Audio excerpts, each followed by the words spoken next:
ગણેશાય નમઃ. આપનું હાર્દિક સ્વાગત છે. નમસ્કાર. આજે આ વિડીયોમાં આપણે જાણીશું કે 1 જાન્યુઆરી 2024 નવા વર્ષની શુભ સવાર થવા જઈ રહી છે. આ નવા વર્ષને શુભ અને મંગલકારી કરવા માટે કયા ઉપાય કરવા, માતા મહાલક્ષ્મીના આગમન માટે કયા ઉપાય કરવા જોઈએ, જેથી આપણું આખું વર્ષ શુભકારી મંગલકારી બની રહે. જો તમને આ લેખ પસંદ આવે તો આ વિડીયોને લાઈક કરો, તમારા સગા સંબંધીઓ સાથે શેર કરો અને પહેલીવાર આ ચેનલને જોઈ રહ્યા હોય તો સબસ્ક્રાઇબ જરૂર કરો. સૌપ્રથમ નવા વર્ષની સૌને શુભકામના, મંગલકામના અને હાર્દિક શુભકામનાઓ. નવા વર્ષની શરૂઆત થાય તેમાં આપણે નવીન કાર્યોની શરૂઆત કરીએ છીએ, નવા સંકલ્પ લઈએ છીએ. નવા વર્ષની શરૂઆતના દિવસે પ્રમાણે શુભ વાર પ્રમાણે સૌપ્રથમ આપણે ઈષ્ટદેવની પૂજા આરાધના કરીએ છીએ. નવા વર્ષની શરૂઆત થાય તારીખ 1 જાન્યુઆરી 2024ના સોમવારના રોજ. આ સોમવાર એટલે મહાદેવનો વાર છે. આખું વર્ષ મહાદેવની કૃપા પ્રાપ્ત કરવા માટે નિત્ય મહાદેવની પૂજા આરાધના કરવી જોઈએ. મહાદેવના મંત્ર જાપ કરવા જોઈએ. આ સાથે નવા વર્ષની શુભ શરૂઆત સવારે વહેલા ઉઠીને થાય છે. નવા વર્ષની શરૂઆતમાં સૌપ્રથમ વહેલા ઉઠીને ભગવાનનું સ્મરણ કરવું જોઈએ, ઈષ્ટદેવનું સ્મરણ કરવું જોઈએ, સૂર્યનારાયણને અર્ઘ્ય આપવું જોઈએ.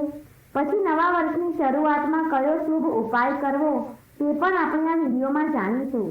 નવા વર્ષમાં વહેલા ઉઠીએ ત્યારે હાથના દર્શન કરતી વખતે આ મંત્ર બોલવો જોઈએ. કરાગ્રે વસતે લક્ષ્મી, કર્મધ્યે સરસ્વતી, કર્મોલે તુ ગોવિંદ, પ્રભાતે કર દર્શનમ. ત્યારબાદ સ્નાન કરીએ ત્યારે બોલવાનો મંત્ર છે કે ગંગે ચ યમુને ચૈવ ગોદાવરી સરસ્વતી, નર્મદે સિંધુ કાવેરી, જલેન્દિન્યમ સિંધિનમ કુરુ. સ્નાન આદિથી પરવારી સૂર્યનારાયણને અર્ઘ્ય આપવું જોઈએ.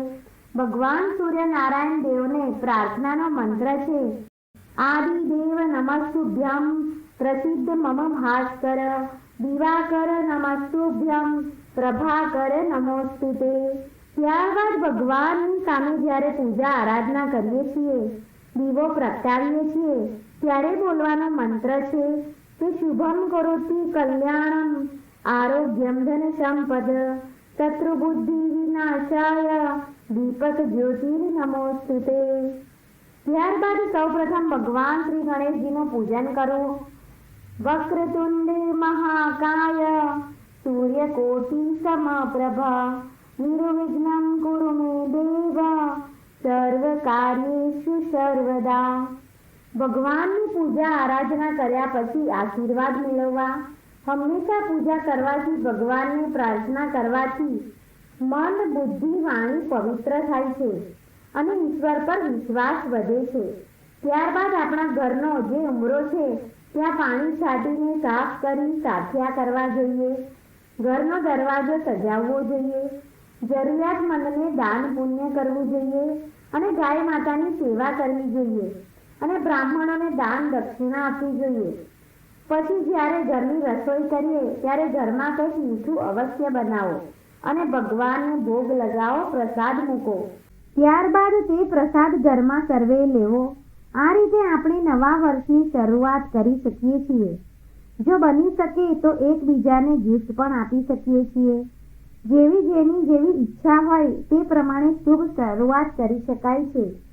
નવા વર્ષના પ્રથમ દિવસે પિતૃદેવતાનું સ્મરણ અવશ્ય કરવું જોઈએ. આ ઉપરાંત તમે જે કંઈ શુભ કાર્ય કરતા હોય તે પણ કરી શકાય છે. હવે આપણે જાણીએ કે દેવી દેવતાની કૃપા પ્રાપ્ત કરવા માટે એવું શું કાર્ય કરવું.